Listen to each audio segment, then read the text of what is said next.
तो supreme God emperor के पिछले एपिसोड में हमने देखा था वहां पर दो मिस्टीरियस से पर्सन आ गए थे जो कि एक मुइन की साइड ले रहा होता है और दूसरा मुइन को मारने के लिए वहां पर आया होता है। जिसके बाद हमें पता लगा था कि वो पर्सन इस बात से डरता है कि मुइन इतने तेजी से इतने तरक्की कर चुका है कि अगर कुछ देर मुइन को और दी तो कुछ सालों के बाद मुइन बहुत ज्यादा ताकतवर हो जाएगा और पिछले 10,000 साल पहले जो मुइन हुआ करता था उसके बराबर ताकत ले लेगा, जिससे वो चीज डर रहा था। और उसी के साथ एपिसोड यहीं पर खत्म हो गया था। अब आगे इस एपिसोड की शुरुआत में हम देखते हैं वो पर्सन हुटियान से कहता है, हालांकि तुमने कुइहार तियानजुन की इनहेरिटेंस को लिया है लेकिन उसके बावजूद भी तुम्हारी फाउंडेशन पूरी तरह से ठीक नहीं है और तुम मेरी अपोनेंट बनने के लायक नहीं हो। जिस पर वो पर्सन उससे कहता है, अगर तुम्हें लगता है कि कल्टीवेशन की टाइम से ज्यादा फर्क पड़ता है तो तब मुइन को मारने के लिए यहाँ पर नहीं आते। और ये चीज बोलने के बाद उन दोनों के बीच वहाँ पर लड़ाई शुरू हो जाती है, जिसके बाद हम देखते हैं उन दोनों के बीच वहाँ पर एपिक लेवल की फाइट शुरू हो जाती है, जहाँ पर हम देखते हैं कि मुइन वहाँ पर अपनी बीवियों से कहता है कि चलो हम भी बाहर जाकर इस लड़ाई का मजा लेते हैं। तभी मुइन के वहाँ पर अलायंस के लोग घबराने लगते हैं, जिस पर मुइन कहता है कि कोई भी दिक्कत नहीं है। तभी हम एक ही को देखते हैं जो कि मुइन के पास आकर कहता है कि मैं भी आपके साथ बाहर चलूंगा। जिसके बाद हम उन दोनों के बीच फिर से एपिक लेवल की फाइट शुरू होती देखते हैं, जिसमें से एक पर्सन कहता है, शुआंग तियांग तुम पेन तियांग जिंग को प्रैक्टिस कर रहे हो जो कि तुम्हें 33 हेवनली स्वॉर्ड गेट ने सिखाई है, और मैंने सुना है कि इसको कंप्लीट करने के बाद जो इसका सूत्र था उसके बाद कुछ बड़ी चीज हुई थी। जिस पर उस नोट करते हुए कहता है, जिसके बाद वो उससे कहता है तुझे क्या लगता है तू है कौन, और अपने डोमेन को एक्टिवेट कर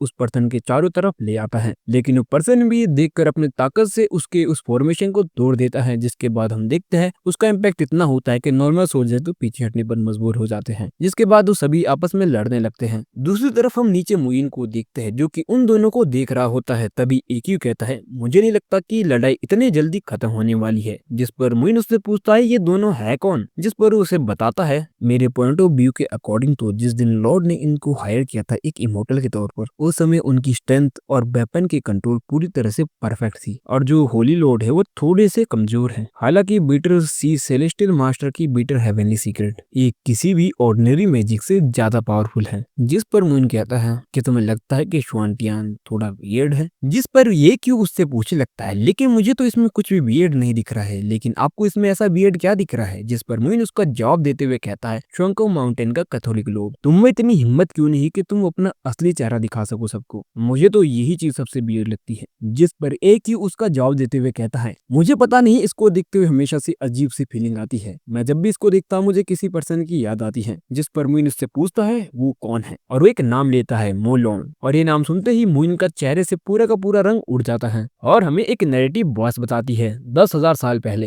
एक ही को कहा जा सकता था जो कि फेवरेबल डिसाइबल है ब्लड बर्नेवल के। मुइन का भी उस समय एक डिसाइबल था जिसकी वो वैल्यू किया करता था। इस पर्सन का नाम था यूनलैंग। जिसके बाद हमें यूनलैंग का पास्ट दिखाया जाता है। हम यूनलैंग को एक पूरी खत्म हुई जगह पर देख सकते हैं जहाँ पर की सिर्फ लोगों की हड्डियां ही बची थी। जहाँ पर हम यूनलैंग को देखते हैं जहाँ पर मुइन आता है, तभी यूनलैंग मुइन पर हमला कर देता है, जिसे देखने के बाद मुइन को उस पर तरस आ जाता है और मुइन कहता है कि आज से तुम मेरे डिसाइपल हो। जिसके बाद मुइन उसका नाम मूलैंग रख देता है। जिसके बाद हम मुइन को देखते हैं जो कि उसे हील कर रहा होता है। एक जगह वो पूरी तरह से सोया होता है जहाँ पर एक पर्सन कहता है, मुझे नहीं लगता कि इतनी लाइफ और डेथ के सिचुएशन में थोड़ी भी कल्टीवेशन कर पाएगा और फ्यूचर में इसकी थोड़ी भी कल्टीवेशन की ग्रोथ हम नहीं देख पाएंगे। जिसके बाद हम कुछ साल के बाद का सीन देखते हैं जहाँ पर मूलैंग बड़ा हो गया था और वो कल्टीवेशन कर रहा होता है। तभी मुइन ब्लड लॉर्ड के साथ अंदर आता है और उसे एक डार्जलिंग वॉर गॉड टेक्निक देता है। जिसके बाद ब्लड लॉर्ड उसे बताते हैं कि मुइन ने स्पेशली हजारों सालों के बाद एक ऐसी टेक्निक बनाई है जो कि स्पेशली उसे बनाई है ताकि उसके मेरिडियन पूरी तरह से रिपेयर हो सके। जिसके बाद ब्लड लॉर्ड कहता है कि तुम्हें अपने मास्टर का नाम पूरी तरह से बर्बाद नहीं होने देना है। जिसके बाद वो दोनों वहां से जाने लगते हैं, लेकिन गुस्से में वो उस टेक्निक को वहीं पर खत्म कर देता है। जिसके बाद वो वहां पे कल्टीवेशन करने लगता है, जिससे वहां पर पुरानी कुछ बातें याद आने लगती है। खुद को देखो, तुम कितने इंफीरियर पैदा हुए हो, तुम पूरी तरह से वेस्ट हो, तुम कल्टीवेशन तक नहीं कर पाते, तुम कभी भी पावर अप नहीं कर पाओगे, तुम अपना लेवल नहीं बढ़ा पाओगे। जिसके बाद हम एक शाम का सीन देखते हैं जहाँ पर उसकी वही टेक्निक जो उसको वो प्रैक्टिस कर रहा होता है उस पर उल्टी पड़ जाती है, और जैसे ही उस पर वो टेक्निक उल्टी पड़ती है वहां पर वो पूरी तरह से तड़पने लगता है। जहाँ पर मुइन और ब्लड लॉर्ड आते हैं और मुइन उसे एक मेडिसिन खिलाने की कोशिश करता है, लेकिन वो गुस्से में उड़ जाता है और मुइन को ही डांटने लगता है और कहता है, तुम किस चीज पे अच्छे हो, तुम हो कौन, तुम्हारी हिम्मत कैसे हुई। और ऐसे ही उसका दिन प्रतिदिन रवैया खराब होने लगता है। और एक दिन हम देखते हैं कि वो वहाँ से पूरी तरह से गायब हो जाता है। तभी हम मोइन को देखते हैं जो कि उसको याद कर रहा होता है, जो कि बहुत ज्यादा उदास हो रहा होता है। और ये 10,000 साल पहले वाले ही मोइन लॉर्ड है, जिन्हें की याद आने लगता है कि किस तरह से उन्होंने उसके लिए टेक्निक बनाने की कोशिश की, किस तरह से उसकी मेरिडियन को ठीक करने के लिए कैसी कैसी जगहों में जाकर उसके लिए मेडिसिन इंग्रेडिएंट लाए और उन्होंने उसकी मेरिडियन को ठीक करने के लिए कितनी मेहनत की। लेकिन अब वो पर्सन यहाँ पर इनकी कदर किए बिना ही चला जा चुका है, लेकिन फिर भी वो उसकी केयर करते हैं और वहाँ पर पूरी तरह से उसे ना पाकर उदास होते हैं। जिसके बाद हम वहाँ पर ब्लड लॉर्ड को देखते हैं जो कि मोइन से कहते हैं, आखिरकार 10,000 साल के बाद हमने वो चीज अचीव कर ही ली है और अब हम फाइनली पूरे 3 स्मॉल बेड को अपसाइड डाउन कर देंगे। लेकिन हम मोइन के चेहरे पर वो उदासी अभी भी देख पाते हैं, जिसकी आंखें पूरी तरह से आंसुओं से भर चुकी थी। जिसके बाद हम कुछ समय के बाद का सीन देखते हैं। मूलैंग यानी कि यून लैंग अनाउंस करता है ब्लड आउल और मोइन दोनों ही मर चुके हैं, और अगर किसी ने भी पूरे 3 स्मॉल बेड में हिम्मत की उन दोनों का नाम लेने की, मैं उन सबको वहीं पर मार दूंगा। जिसके बाद हम उसी बॉक्स को देख पाते हैं, जिसके बाद मोइन अपने पास से बाहर आ जाता है और मोइन वहां पर जोर जोर से सांसें लेने लगता है। और इसी के साथ ये एपिसोड यहीं पर खत्म हो जाता है। तो गाइस इस एपिसोड से आपको क्या पता लगा? जो ये मूलैंग है यानी कि मास्क मैन है, जो कि यहाँ पर मोइन को मारने आया है, ये मोइन का ही डिसाइपल है जो कि मोइन से नफरत करता था, लेकिन मोइन का डिसाइपल होता था जो कि भाग गया था और मोइन को मारने में इसका बहुत बड़ा हाथ है। ये सुनने के बाद, ये रियलाइज होने के बाद मोइन को यहाँ पर बहुत बड़ा धक्का लगा है, इसीलिए मोइन इतना ज्यादा उदास है, क्योंकि मोइन ने इसको बचाने के लिए, इसके मेरिडियन को हील करने के लिए क्या कुछ नहीं किया,